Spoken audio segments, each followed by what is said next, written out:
하나님의 말씀 로마서 5장 6절로부터 11절까지 말씀입니다.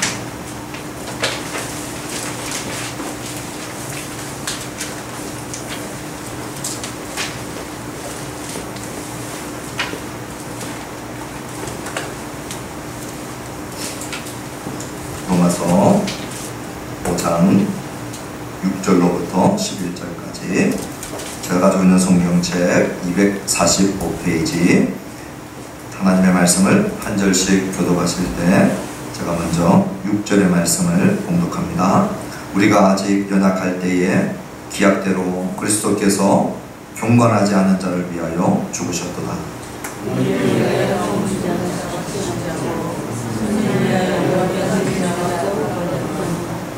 우리가 아직 죄인 되었을 때에 그리스도께서 우리를 위하여 죽으심으로 하나님께서 우리에 대한 자기의 사랑을 확증하셨느니라.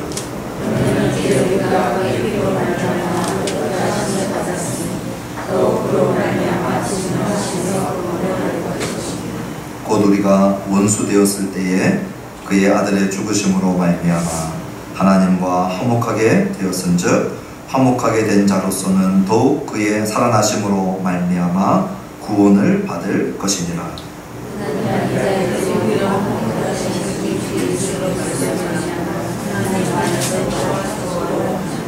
아멘. 주님 앞에 귀한 예물 올려드립니다.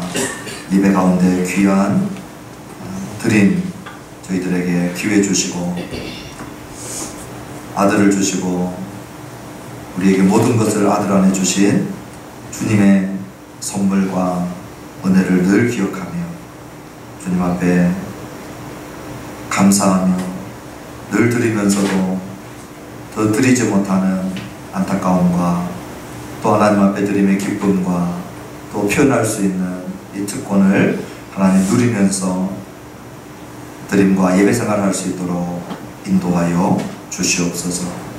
11을 구별하며 물질의 종이 되지 않고 또 우리 주님 앞에 믿음으로 살아가기를 다짐하며 믿음을 보이는 예물 올려드리는 손길들 또 감사와 건축과 선교와 작전과 구제와 여러가지 모양의 헌물과 또 주정원금으로 드리는 모든 손길들 하나님 기억하여 주시고 저들의 믿음을 붙잡아 주시고 자녀들의 영육간의 필요를 공급하여 주시옵소서.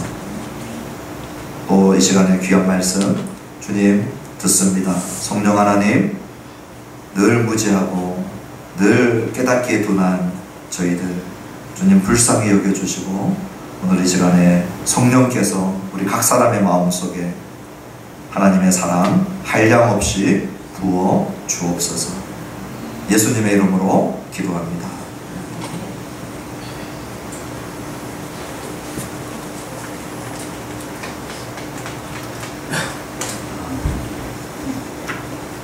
반갑습니다. 참 너무 좋은 게요. 중국에서는 예배할 때 찬송을 못합니다. 생각해 보십시오. 숨어서 강의를 하니까 30명이 찬양을 하면 어떻게 되겠어요? 그냥 바로 발각되겠죠? 그러니까 찬송을 할 수가 없어요. 그래서 시편을 펴놓고 시편을 읽는 것으로 찬송을 대신합니다. 우리가 마음껏 목청껏 찬양해도 되고 마음껏 우리가 집회할 수 있는 이 교회가 있고 예배처가 있고 이것이 얼마나 감사한지 더더욱 제가 다녀와서 새롭게 느끼고요. 또 마음껏 하나님의 말씀 전할 수 있어서 얼마나 감사한지 모릅니다. 오늘 이 본문은 나를 향한 하나님의 사랑을 우리는 어디서 확인할 수 있는가 질문으로 시작하려고 합니다. 하나님이 나를 사랑하시는 것 같은데 나는 그 사랑을 잘 모르겠다. 우리가 그런 생각이 들 때가 많습니다. 또는 하나님은 우리 신앙 공동체 안에 목사님은 사랑하는 것 같고 저 집사님은 사랑하는 것 같고 저 청년은 사랑하는 것 같은데 나는 안 사랑하는 것 같다. 그렇게 생각할 때가 있죠. 오늘 그러한 부분들에 대해서 답을 해주고 그리고 하나님과의 사랑 관계 안에서 우리가 어떻게 신앙생활을 할 것인가 하는 부분들을 함께 이 본문을 통하여서 하나님의 말씀을 듣기를 원하는 것입니다. 하나님의 사랑의 크기를 아는 방법 중에 하나는 우리를 사랑하시는 그 사랑을 주시는 하나님에 대해서 주목해 보는 것입니다. 우리에게 그 사랑을 주시려고 하나님은 어떤 대가를 지불하셨는가? 하나님은 어떤 희생을 치르셨는가? 그것을 생각해 보는 것이죠. 또 하나 하나님의 사랑을 우리가 아는 방법은 사랑을 받는 자들을 한번 주목해 보는 것입니다. 우리는 사랑을 받을 자격이 다 되어서 사랑을 받은 것인가? 아니면 우리는 형편없고 자격 없는데 그럼에도 불구하고 하나님이 우리를 사랑하신 것인가? 그러므로 우리가 자격이 있는가 없는가를 한번 오늘 본문을 통하여서 본문은 뭐라고 하고 있는지를 듣기를 원하는 것이죠. 오늘 우리 안에 하나님의 사랑을 알기 위해서는 반드시 두 가지가 필요합니다. 그것은 뭐냐? 사랑의 객관적이고 역사적인 사실적인 근거가 있어야 됩니다. 이런 역사적이고 객관적인 근거가 없이 사랑을 외치는 것은 그냥 감정에 호소하는 것, 또 내가 스스로 내 감정을 만들어 보기도 하고 놓아 보기도 하고 내 감정을 끌어올려 보기도 하고 그런 건 할 수 있어요. 그런데 근거가 없는 감정적인 사랑은 기반이 없는 사랑이기 때문에 절대 지속될 수도 없고 안전할 수도 없고 그 사랑을 확신할 수도 없는 것이죠. 그러므로 사랑에는 반드시 근거가 있어야 됩니다. 그런데 역사적이고 객관적인 근거가 아무리 충실하다 할지라도 그것이 나하고 상관이 없으면 내 것이 안 되는 거죠. 설명도 할 수 있고 소개도 할 수 있고 그리고 서술도 할 수 있고 그것에 대해서 많은 표현들도 할 수 있지만 그거는 역사적이고 객관적인 사건이지 나와는 상관없는 사건으로 끝나버릴 수도 있는 것입니다. 그것이 끝나지 않기 위해서는 반드시 성령 하나님의 역사가 필요하다. 그래서 오늘 우리가 6절로부터 시작했지만 우리가 6절 바로 앞에 5절에 보면 5절 끝에 이렇게 말씀하고 계셨던 것입니다. 우리에게 주신 성령으로 말미암아 하나님의 사랑이 우리 마음에 부은 바 됨이니. 그러니 하나님의 사랑을 우리 각자가 어떻게 알 수 있느냐? 성령께서 우리 마음속에 부어질 때 알 수 있다는 것입니다. 그러므로 역사적 객관적 근거가 무엇인지 알고 성령께서 우리 가운데 역사하면 어떻게 되느냐? 이런 분들이 계셔요. 목사님은 저희 가정 형편을 몰라서 내가 왜 사랑받는데 더디고 둔하고 아픈지 잘 모를 것입니다. 나는 우리 가정에서 사랑을 받아본 적이 없습니다. 우리 아버지가 나를 사랑해 본 적이 없습니다. 우리 부모가 나를 사랑해 본 적이 없습니다. 특히 이제 아버지로부터 사랑을 받지 못하는 자녀들이 어머니로부터 받지 못하는 자녀들보다 더 많아요. 우리 아버지 세대, 또 우리 할아버지 세대, 일제시대를 통과하고 전쟁을 통과하고 정상적인 사람도 전쟁 통과하면 미치는데 우리 할아버지 세대, 우리 아버지 세대들은요 그걸 다 통과하셨어요. 그러니 그분들의 정신세계가 황폐하고 그분들이 사랑을 사랑하는 법이 되게 투박하고 그래서 아내는 그렇지 않다 할지라도 표현할 줄 모르고 문제는 그런 아버지 밑에서 그런 자녀들이 상처를 받는 것이죠. 엄청난 상처 속에 사랑을 받아본 적이 없는 거죠. 그러니까 교회에 와서 하나님의 사랑이 이게 상당히 부담스러운 단어가 되어버리는 거예요. 나의 개인적인 상황 속에서 하나님의 사랑은 나와 상관없을 것이다. 우리 가정을 조금만 안다면 사랑받는 게 얼마나 힘든 것인가. 우리는 대대로 집에 사랑하는 법을 모르는지. 그런데 오늘 본문은 뭐라고 얘기하고 있냐면 만약에 역사적 근거도 없고 성령 하나님의 역사도 없다면 그 말이 맞습니다. 우리는 생겨먹은 대로 우리 가정 속에서 환경에 의해서 만들어지는 대로 그렇게 끝날 수 있는 존재들이죠.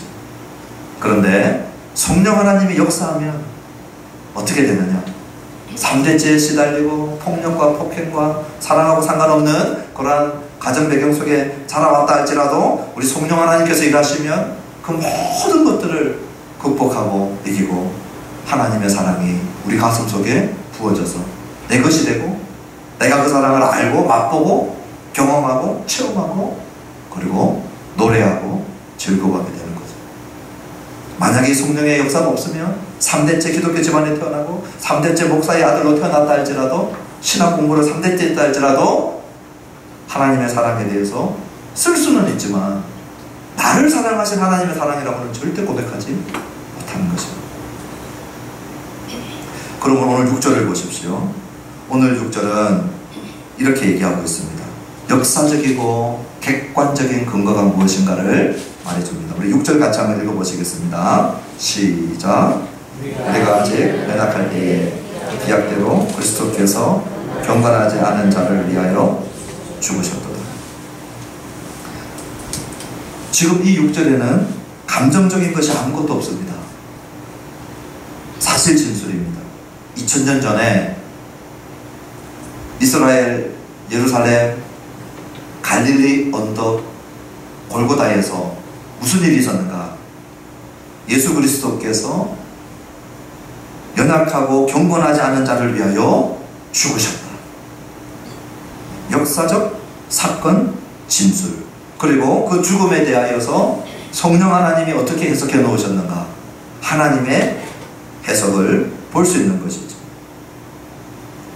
그러면 6절 앞에 5절이 있었는데 그 5절은 분명히 성령으로 말미암아 하나님의 사랑이 우리 마음에 부어가 되었다 그랬죠. 그 5절은 뭡니까? 5절은 상당히 주관적이고 상당히 체험적이고 경험적인 진술입니다. 그러면 성령 하나님은 아무 근거 없이 우리의 마음속에 하나님의 사랑을 부어주느냐? 그렇지 않다는 거예요. 성령 하나님이 무엇을 근거로 해서 일하시는가 봤더니 6절에 있는 이 역사적 사건을 근거로 해서 우리 가운데 하나님의 사랑을 부어주신다는 것입니다. 그러므로 십자가를 바라볼 때 오늘 우리가 어떠한 상태에 있었는가 하는 것을 말씀해주고 있는 것이죠. 오늘 6절에 보니까 우리의 모습은 어떻습니까? 사랑받을 자격을 다 갖춘 자가 아니고요, 연약할 때 그랬어요. 여기 연약하다라고 하는 것은 건강도 약하고 정신도 약하고 영적으로도 힘이 없고 하나님의 말씀을 지킬 능력도 없고 죄와 싸울 힘도 없고 영적으로 절대 무능하고 하나님을 아는 지식에서도 무지하고 하나님을 기쁘시게 할 능력 자체가 우리 안에 없고 우리는 죄에 묶여서 죄의 종살이하고 죄의 노예살이를 하고 있었던 그러한 모습을 일컫는 단어가 연약할 때. 그 다음에 6절 하반부에 보니까 경건하지 않은 자 그랬어요. 하나님과의 관계가 다 끼어져 있는 자입니다. 연약하고 경건하지 않는 자, 어떻게 보면 하나님의 사랑을 받을 조건과 자격을 갖추지 못한 모습이죠. 그러한 자를 위하여서 우리 하나님이 어떻게 하셨습니까? 이러한 자를 살리시려고 이러한 자를 대신하여서 그리스도께서 죽으셨다는 것. 그리스도의 2000년 전의 역사적인 죽음은 연약하고 경건하지 못한 우리를 위하여서 우리 주님이 대신 진노와 형벌을 받으시고 수치를 당하시고 죽으신 죽음. 바울이 늘 얘기했던 로마서 3장 24절 25절에 얘기했던 우리의 속량, 우리가 죄의 빚을 지고 우리가 허덕이다가 죄의 빚쟁이가 되어서 도저히 갚을 수 없을 때 우리 하나님께서 24절에 3장 24절에 속량으로 예수 그리스도 안에 있는 속량, 우리 예수님이 우리의 빚을 다 갚아주셨다. 그리고 25절에 화목제물, 우리가 경건하지 못했기 때문에 우리가 불의했기 때문에 하나님이 우리를 향하여 거룩한 진노를 쏟아부을 수밖에 없는데 내가 그 진노바지가 되어야 되는데 내 대신 하나님이 아들을 나의 진노바지로 삼으신 것이죠. 내 대신 형벌을 받게 했다는 것입니다. 그것이 2000년 전의 역사 가운데에서 십자가 위에서 하나님께서 예수님 안에서 일하신 객관적이고 사실적인 일임을 6절에서 말씀해 주고 있어요. 이 역사적인 사건을 근거로 해서 성령 하나님께서 뭐 하느냐? 그 십자가를 이렇게 이해하고 듣고 바라보고 이 지식을 가지고 있는 자들에게 성령께서 오셔가지고 끊임없이 우리의 마음속에 하나님의 마음을 부어주고 또 부어주고 또 부어주고 아무 근거가 없는데 성령님이 아주 로맨틱 하셔가지고 갑자기 막 우리에게 전기를 일으키면서 갑자기 우리에게 성령을 부어주시느냐? 근거가 없는데 성령 하나님이 일하시느냐? 그렇지 않다는 겁니다.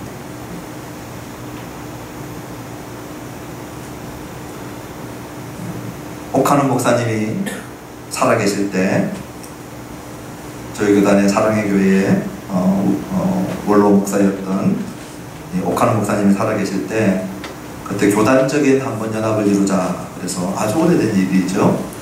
여의도 순복음 교회에 조영교 목사님을 교단 강제상 교류를 한 적이 있었습니다. 사랑의 교회에서. 그때 조영교 목사님이 우리 합동측 교회에 오셔가지고 사랑의 교회에서 설교를 하시면서 본인이 미국에서 오래전에 있었던 일을 실화로 얘기했던 적이 있어요. 미국에서 집회 때문에 갔다가 미국의 신문을 아침 조간 신문을 읽었는데 그 신문에 나와 있는 기사인데 우리 한국 기사였던 거예요. 한 아이가 한국에서 전쟁통에 입양되어져서 미국으로 입양 온 겁니다. 그리고 청소년기를 보내는데 그 청소년기를 보내면서 반항하고 삐뚤어지고 전형적인 사춘기의 이 부작용들이 다 나오는 거예요. 그 원인을 알아봤더니 이 정체성의 혼란인 겁니다. 나는 까만 머리, 까만 눈, 이 황색 피부를 갖고 있는데 부모님이라고 얼굴을 쳐다봤더니 노란 머리, 파란색 눈에 하얀 피부를 갖고 있는 거죠. 그냥 누가 봐도 친부모가 아닌 거죠. 그냥 내린 결론은 나의 생모는 나를 버렸구나. 나는 버림받은 자식이구나. 그러면서 이제 막 대들고 반항하고 너무 거칠어진 거예요. 그래서 그 아버지가, 이 미국 아버지가 어쩔 수 없이 이 아이를 데리고 네가 누구고 어떻게 우리에게 오게 됐는지를 설명을 해줬어요. 그리고 한국에 데리고 간 거예요. 그 추운 겨울날 이제 한국에 데리고 왔는데 그 아이가 미국까지 오는 과정이 이 전쟁통에 미군이 철수하면서 어느 다리를 지나가고 있는데 그 다리 밑에 아기가 우는 소리가 들리더라고요. 그래서 미군 병사가 못 지나가고 내려가 봤더니 그 아기는 어머니 옷에 다 덮여 있고 어머니는 그 자신의 옷으로 아기를 덮고 동사하시고 죽은 거예요. 그래서 이 아기를 살리려고 어머니가 죽은 거예요. 그러니 어머니가 버린 것이 아니고 어머니가 이 아들을 살리려고 대신 죽은 거죠. 그리고 그 다리 밑에 보여주고 그 장소를 보여주고 그리고 이제 입양되어서 자기에게까지 오게 되었다. 그리고 어머니 묻힌 그 생모가 묻힌 무덤으로 데려간 거였어요. 여기가 너의 생모가 묻혀 있는 곳이다. 한겨울날 그 아들이 외투를 벗고 겉옷을 벗고 옷을 벗어서 그 무덤을 하나씩 하나씩 자기 옷으로 덮어주고 있는 모습을 기사에 실어서 그것이 설교 중에 나왔었어요. 그 아들의 사랑이 갑자기 그냥 감정이 훅 올라와가지고 아 어머니가 나를 사랑하셨구나 깨달은 게 아니죠. 그의 지성과 그의 감성이 뛰어나서 아무 근거가 없는데 내 생모가 나를 사랑하셨구나 그런 일은 일어나지 않아요. 객관적이고 역사적인 근거가 있는 거예요. 그 추운 겨울 다리 밑에서 자신의 옷을 벗어 그 아기를 살린 어머니의 객관적이고 역사적인 사건이 그것을 설명해주고 그 장소를 보여주니까 그 아들의 마음속에 그 어머니의 사랑을 느껴버린 거죠. 체험하고 경험하고 주관적으로 확신하게 된 거죠. 그 어머니의 묘를 볼 때 자기의 모든 걸 다 주고 싶은 거죠. 어머니가 나에게 다 주셨구나. 그러니 나도 다 주고 싶은데 줄 게 없으니까 겉옷을 벗고 자기도 옷을 벗어서 그 묘를 덮어준 것이죠. 오늘 성령 하나님께서 하나님의 사랑을 우리에게 어떻게 알려주시느냐.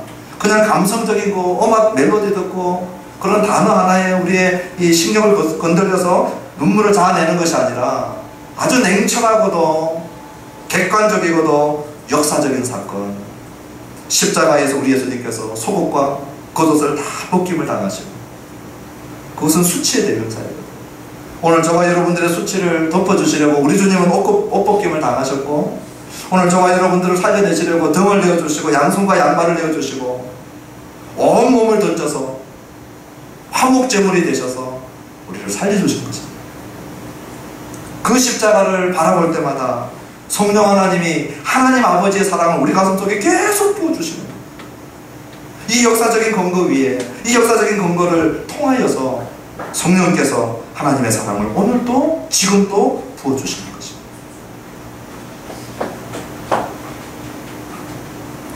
칠 절에 보니까 우리 같이 한번 읽어봅시다. 시작. 의인을 위하여 죽는 자가 쉽지 않고 선인을 위하여 용감히 죽는 자가 혹 있거든요. 사람의 예를 들어서 설명합니다. 하나님의 사랑이 얼마나 큰가. 사람들 가운데에서는 의인, 아주 의로운 사람이죠. 아주 올곧고 정의롭고, 그런 의인을 위하여서는요 죽는 자가 쉽지 않습니다. 의인이라 할지라도 그들을 위해 죽는 자가 아주 드물다는 것입니다. 없지는 않지만, 그 다음에 선인을 위하여 용감히 죽는 자가 혹 있다. 선인은 정말 좋은 사람이죠. 정말 좋은 사람, 나에게 너무 좋은 사람. 그런 사람을 위하여서는 대신 죽는 자가, 용감히 죽는 자가 많지 않지만 혹 있다는 거예요.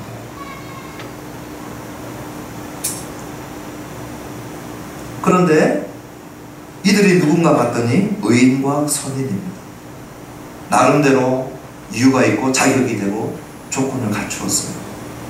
왜 대신 죽었습니까? 드물지만, 그래서 뉴스에 나지만 너무 드물기 때문에 뉴스가 끝나죠. 저분 의인이십니다. 저분 너무 좋은 분이십니다. 그래서 대신 죽었다는 거예요. 어제 와서 오래간만에 한국 뉴스를 보니까 그런 뉴스가 나왔습니다. 장기 기증을 해야 되는 판인데 가족들 중에서 그 장기를 이식해줄 사람이 아무도 없었어요. 그런데 교회에 교우가 자기 장기를, 같은 교우를 가족이 아닌데 이식을 했더니 나라가 판단을 내렸는데 이식하면 안 된다 그렇게 한 거예요. 왜냐? 가족 관계가 아닌데 교우 관계가 이식하는 게 수상하다. 아마 금전거래나 다른 목적 때문에 하는 것 같다. 그래서 그 같은 교회의 성도가 항소 대법원에 다시 한번 심사해달라 올렸는데 대법원에서 가능하다고 판단을 바꿔준 거예요. 7년 동안 같은 교회에서 섬기면서 같이 지내고 같이 공동체 생활 이룬 많은 사진들과 증거들을 보고 대법원에서 이거 다른 것 때문에 하는 게 아니고 순수 사랑이다. 그래서 장기를 주도록 그렇게 허용했어요. 같이 7년 동안 지내면서 너무 좋은 분, 너무 좋은 우리 형제 자매, 집사님, 권사님 이렇게 된 거죠. 가족같이 된 거예요. 근데 내 장기를 주면 그분이 살 수 있어서 뭐예요? 나하고 관계가 형성되어지고 내가 사랑하고 사랑받고 그러니 가능한 거죠. 드물지만, 그것도 드물지만 의인, 선인, 정말 좋은 사람. 근데 하나님은 어떻다는 겁니까? 우리 8절 한번, 8절부터 10절 한번 읽어보십시다. 시작. 우리가 아직 죄인 되었을 때에 그리스도께서 우리를 위하여 죽으심으로 하나님께서 우리에 대한 자기의 사랑을 확정하셨느니라. 그러면 이제 우리가 그의 피로 말미암아 의롭다 하심을 받았으니 더욱 그로 말미암아 진노하심에서 구원을 받을 것이니 곧 우리가 원수 되었을 때에 그의 아들의 죽으심으로 말미암아 하나님과 화목하게 되었은즉 화목하게 된 자로서는 더욱 그의 살아나심으로 말미암아 구원을 받을 것입니다. 의인을 위하여, 선인을 위하여, 내가 사랑하고 사랑받은 자를 위하여 장기 내주는 거 드물지만 가끔 있고, 대신 죽는 일 드물지만 가끔 있지만, 하나님은 어떻게 하셨느냐? 연약한 자, 경건하지 않은 자. 오늘 8절에 보니까요, 죄인. 이 갈수록 더 악화됩니다. 10절에 보니까 원수. 죄인과 반역자, 원수, 그런 우리를 위하여서 아들을 주시고 그리스도께서 그런 우리를 위하여서 대신 죽으심으로 2000년 전에 골고다 언덕에서 역사적이고 객관적인 사건으로 아들을 죽이심으로 우리에 대한 8절 끝에 보십시오. 자기의 사랑을 확증하셨다. 그렇게 말씀하십니다. 아무 근거 없는 일이 아닌 그 역사적인 사건을 근거로 우리를 사랑하시되 오늘 이 말씀은 아무 자격이 없는 우리, 오늘 내가 자격이 되기 때문에 사랑받은 것이 아니라 아무 자격을 갖추지 못한 우리, 그러한 우리를 사랑하셨다는 것입니다.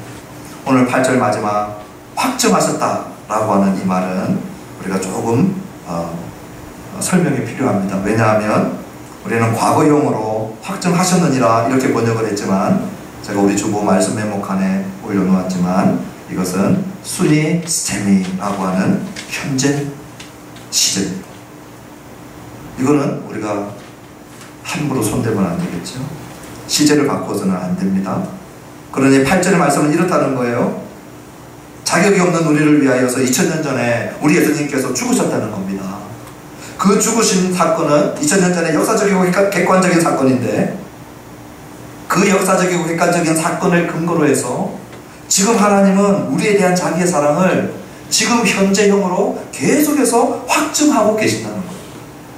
2000년이 지난 오늘 이 아침에도, 오늘 이 토마토 프라자 5층에서 모여서 우리가 예배하는 이 시간에도 하나님은 2000년 전에 있었던 그 역사적 사건을 근거로 해서 끊임없이 성령님을 통하여 지금도 저와 여러분들을 향한 사랑을 오늘도 현재형으로 나타내고 계신다는 겁니다.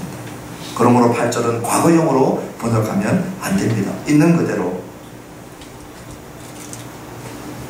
그 다음에 9절에 보니까 우리가 그의 피로 말미암아 의롭다 하심을 받았다 그랬습니다. 그 피는 예수님의 죽음을 담보로 얘기하고 있는 것이거든요. 그러니 예수님의 죽으심으로 말미암아 흘리신 그 피로 오늘 저와 여러분들은 이제 현재 의롭다 하심을 그때 받았을 뿐만 아니라 지금도 이 의롭다 하심을 받은 상태에 있고, 그로 말미암아 진노하심에서 구원을 받을 것이다. 혹시 이 말씀이 예수님의 피는, 예수님의 피 공로는 조금 모자라서 이제 미래에는 다른 무엇에 의해서 우리가 진노하심에서 구원받는 얘기하고 있는가? 10절도요. 우리가 이전에는 원수되었는데 그의 아들의 죽으심으로 말미암아 이미 화목하게 되었다는 것입니다. 2000년 전에 우리 예수님의 사건으로 말미암아 지금 저와 여러분들은 하나님과 화목한 가운데 있는데 더욱 그의 살아나심으로 말미암아 구원을 받을 것이니라. 그러므로 나중에 뭔가 미래에 우리의 구원을 향하여서 남겨져 있는가? 불확실한 것이 있는가? 혹시 오늘 9절과 10절을 읽으면서 그렇게 읽으셨다면 오늘 바울이, 성령께서 바울을 통하여 우리에게 하시는 말씀은 정반대의 말씀을 하십니다. 그의 피로 우리를 의롭다고 하신 분이 예수를 죽여서, 자기 아들을 죽여서 우리를 의롭다, 그리고 원수되었던 우리를 화목하게 만들었던 분이 그 아들의 부활하심으로 말미암아 이 구원을 깨뜨리고 실패로 돌아가게 할 것이냐? 그럴 리가 없다는 거예요. 우리 주님의 부활하시고 승천하셔서 지금 하나님 보좌 우편에서 뭐 하시고 계시느냐? 우리를 위하여서 중보하고 계십니다. 오늘 우리가 얼마나 연약하고 부족한지, 그런 연약하고 부족하고 넘어지기 잘하는 우리를 위하여서 하나님 보좌 우편에서 우리를 위하여 중보하시는 분이 우리 예수님이십니다. 그리고 우리의 허물을 하나님 앞에서 끊임없이 자신의 십자가 구속사역을 근거로 해서 대언해 주시는 우리의 변호인으로서 하나님 보좌 우편에 계시는 분이 우리 예수님이십니다. 그러므로 오늘 9절 10절은 이렇게 읽어야 됩니다. 자신의 죽으심으로 피값으로 우리를 구속하시고 하나님과 화목하게 만드신 분이 그분의 부활과 그분의 승천과 그분이 하나님 보좌 우편에 앉아 계심으로 말미암아 우리의 구원을 더욱더 든든히 보장하시고 붙들고 있지 않겠는가? 그런 의미에서 그의 살아나심으로 말미암아 구원을 받을 것이다. 그러므로 양보 없는 구원의 확신을 얘기하고 있는 것이죠. 마지막 우리 11절의 말씀 한번 읽어봅시다. 시작. 그뿐 아니라 이제 우리로 화목하게 하신 우리 주 예수 그리스도로 말미암아 하나님 안에서 또한 즐거워하느니라. 오늘 우리의 신앙생활은 하나님 안에서 즐거워하는 신앙생활입니까? 아니면 마지못해서 억지로 거의 방어전 하듯이 꾸역꾸역 가기 싫은데 가야만 하니까 안 나오는 것보다는 훨씬 낫습니다. 훨씬 잘하는 겁니다. 저는 박수 쳐드리고 싶고 정말 격려하고 싶어요. 그런데 오늘 11절은 우리의 신앙생활을 그 정도 차원이다 얘기하지 않는다는 것이죠. 오늘 11절에서 하고 싶은 말은 뭐냐? 만약에 우리가 예수님의 죽음, 그리스도의 죽음을 통하여서 우리 하나님께서 이루신 일이 무엇인지 안다면 오늘 우리는 즐거워할 수밖에 없다. 그 얘기하고 있는 것입니다. 오늘 우리가 무지해서 예수님의 죽음을 통하여 그리스도의 죽음을 통하여 우리 하나님이 이루어 놓으신 일이 무엇인지 오늘 우리가 무지해서 모른다면 오늘 우리의 신앙생활은 급박에 시달리고 힘있는 신이 무서워서 또는 습관적으로 어쩔 수 없이 내키지 않지만 그렇게 신앙생활을 할 수 있다는 것입니다. 오늘 11절 끝에 보세요. 마지막 단어가 공포, 억지, 방어, 어쩔 수 없어서 이런 단어가 아니죠. 즐거움입니다. 즐거움. 이 즐거움은 어디서 오느냐? 방금 말씀드렸던 것처럼 예수님의 죽음을 통하여 하나님께서 이루신 일이 무엇인지 알 때 이것이 신지식이에요. 하나님을 아는 지식이에요. 진리를 아는 지식이에요. 이 바른 지식이 우리들 안에 들어오면 어떻게 되느냐? 우리를 변화시켜요. 오늘 우리를 즐거워하며 신앙생활하는 자로 바꿔 놓게 되는 것이죠. 이게 뭡니까? 예배입니다. 하나님을 즐거워하는 것이 예배입니다.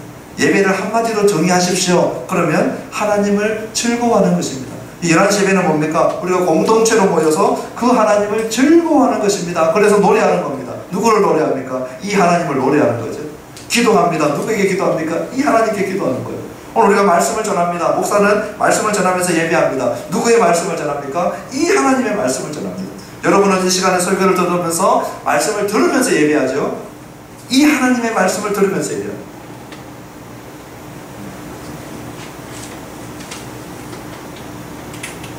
말씀을 맺습니다.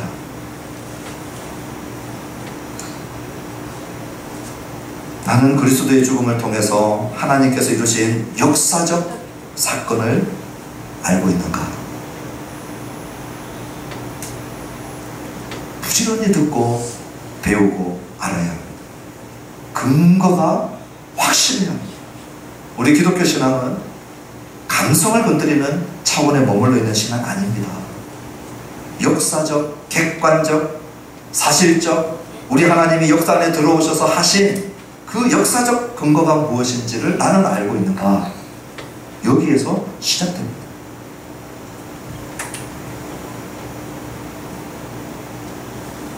오늘 로마서를 읽고 있는 이 로마교회 신자들은 지금 하나님과 우리는 화목되어 있다. 이건 미래의 사건으로 이해하지 않고 있습니다. 하나님 앞에 이미 의로워져 있다. 나는 하나님 앞에 의롭게 될 것이고 하나님과 화목하게 될 것이다. 미래의 사건으로 이해하고 있지 않습니다. 지금 의를 누리고 지금 하나님과 화목을 누리고 있는 것이죠. 왜요? 그리스도의 죽음을 통하여 하나님께서 이루신 역사적 사건이 무슨 의미인지 잘 알고 있기 때문입니다. 이 지식이 우리들에게 쌓이면 쌓일수록 우리는 어떤 고백을 하게 되느냐? 아하, 내가 용서받을 자격이 있어서 용서받은 것이 아니구나. 아하, 내가 사랑받을 만한 자격을 다 갖추어서 사랑하신 것이 아니네. 세상 사람들은 의인을 좋아하고 선인을 좋아하고 자기하고 코드가 맞고 자기를 사랑해준 사람을 좋아해서 드물지만, 그것도 드물지만 그들을 위하여 죽는 사람들이 간혹 있지만 연약하고 경건하지 못하고 죄인이고 하나님과 원수된 자를 위하여서 죽으신 예수. 다시 얘기하면 아무 자격도 없는 나를 이렇게까지 사랑하셨구나 하는 것을 알게 되는 것입니다. 오늘 이 역사적인 사건을 아는데도 불구하고 오늘 내 마음속에 하나님의 사랑이 없는 것 같다. 나는 개인적으로 잘 못 느낀다. 성령의 역사하심을 구해야 합니다. 성령은 어떻게 역사하시는가? 오늘 회개하고 믿는 자에게 성령 주시겠다고 우리 신약성경은 얘기하고 있습니다. 여기 회개는 뭐냐? 이 예수님을 등지고 이 예수님에 대하여 무지하고 이 예수님을 알려고 하지 않다가 이제 이 복음을 듣고 돌아서는 것이죠. 자격 안 되는 나를 위하여 대신 죽으신 예수님, 죄인과 원수되었던 나를 위하여 대속의 죽음을 죽으신 예수님, 나는 이제 이 예수님께로 돌아갑니다. 나는 이 예수님 믿습니다. 이게 뭐냐면 제일 중요한 회개입니다. 회개하고 예수 믿는 자에게 예외 없이 성령 주시겠다고 하셨고요. 그 성령 하나님이 우리 안에 들어올 때 하시는 일이 뭐냐? 우리 주님이 하신 역사적인 사건을 근거로 하여서 끊임없이 아버지의 사랑을 부어주시는 거예요. 그러므로 회개하고 믿은 적이 한 번도 없는 분들은 오늘 이 말씀을 듣고 회개하고 믿을 때 성령 하나님께서 2000년 동안 해오셨던 일들을 예외 없이 오늘도 이 자리에서 동일하게 하십니다. 예수님 믿었는데도 불구하고 이 사랑이 메말라지고, 예수님 믿었는데도 불구하고 이 사랑이 오늘 나에게 내 사랑의 고백으로 되지 않는 분들은 다시 십자가를 바라보셔야 됩니다. 그 입양당했던 아들이 자기 어머니가 나를 버린 줄 알고 어머니가 나를 버렸다라고 생각했지만 그 다리 밑에서 그 어린 아기를 살리려고 어머니가 옷을 벗어서 어머니는 동사하고 자기를 살린 그 역사적인 사건을 다시 기억하고 그 자리에 다시 가서 그 자리를 바라볼 때 그 어머니에 대한 사랑은 의심할 수 없는 사랑이죠.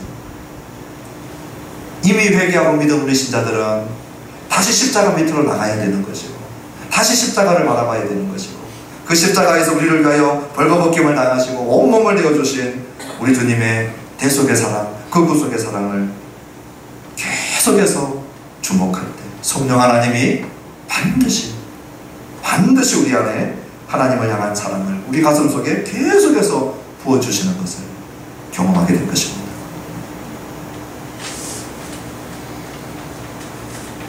마지막으로 오늘 나의 예배 생활에 나는 즐거움이 있는가? 오늘 우리를 의롭다 하시고 화목하게 해주셨던 우리 주님, 예수님 때문에 우리가 하나님과 의롭게 되어졌고 하나님과 화목하게 되어졌는데 예수님을 통하여서 하나님 하신 일들을 생각하면 생각할수록 알면 알수록 공포가 아니고 억지가 아니고 종교생활이 아니고 그 하나님이 좋아서 즐거워하는 거죠. 나를 이렇게까지 사랑하시고. 제가 오늘 아침에 우리 일부 예배 드릴 때 이래비한테도 저의 청중이 이래비였거든요.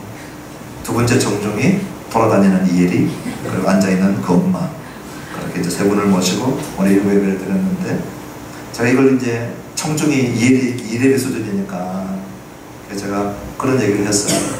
우리가 잘할 때만 좋아하는 사람, 학교 선생님도 그랬고요. 그런 사람들은 사랑을 받아도 불안하죠. 내가 못할 때가 있잖아요. 내가 예쁠 때만 좋아하는 사람들 있죠. 그럼 불안하죠. 내가 안 예쁠 때가 있거든요. 내가 세련되고 깔끔하고 향기가 나고 그럴 때만 좋아하는 사람, 돈 잘 벌고 잘 나갈 때 그런 남편만 좋아하고 그런 아내만 좋아하고 그런 사람만 좋아하면 그 사랑을 받아도 불안한 거거든요. 사업은 언제 망할지 모르고 건강은 언제 무너질지 모르고 우리 외모는 늙어가고 우리 이래가 눈을 크게 뜨고 앞에서 쳐다보고 근데 우리 하나님의 사랑은 그런 사랑이 아니야. 시작이 뭐냐? 우리가 비참할 때, 연약할 때 하나님이 우리를 사랑하기에 그 시작점이 뭐냐? 우리가 경건하지 않을 때 하나님이 우리를 사랑하기로 마음먹었던 적이 언제냐? 우리가 죄인일 때 심지어는 우리가 반역하고 있고 우리가 원수되었는데 그런 우리를 그때에 우리가 아직 그러할 때에 우리 하나님은 우리를 사랑하기로 작정하셨어. 이게 기독교입니다. 이게 복음입니다. 그런 나를 아시고 사랑하신 분이 나를 이제 씻겨내시고 냄새 나는 것 건져내시고 더러운 거 씻겨주시고 새 옷 입혀주시고 그러니 이 사랑에 대한 확신이 쌓이고 또 쌓이는 거죠. 왜요? 나는 다 무너져도 다 무너진 나를 사랑하신 그분이기 때문에. 할렐루야. 이게 다른 종교하고 차원이 다른 거예요. 그 반응이 뭐라고요? 이 주님을 알면 알수록 좋아할 수밖에 없다니까요. 이 주님을 알면 알수록 즐거워할 수밖에 없는 거죠. 이 즐거움이 우리의 예배가 되기를 사모합니다. 이 즐거움 때문에 우리가 부엌에서 일하고 복도에서 일하고 주중에서 아무도 안 보는 데서 일하고 우리가 하나님 앞에 드리고 헌신하고 안 알아줘도 괜찮고 알아줘도 괜찮고 오늘 우리의 예배와 우리의 헌신과 우리의 섬김과 우리의 신앙생활이 비참하고 연약하고 아무 매력 없고 자격 없고 조건 안 될 때 그때 우리를 사랑하신 그 진짜 사랑, 그 신실한 사랑, 그 사랑이라는 것을 알고 그 사랑에 근거해서 공포심이나 두려워하거나 쫓기는 것이 아니라 즐거워하며 그 하나님을 뒤따라가는 예배자, 주님을 섬기는 헌신자, 저와 여러분이 되어지기를 주님의 이름으로 축원합니다. 찬송 150장 찬송가입니다. 갈보리 산 위에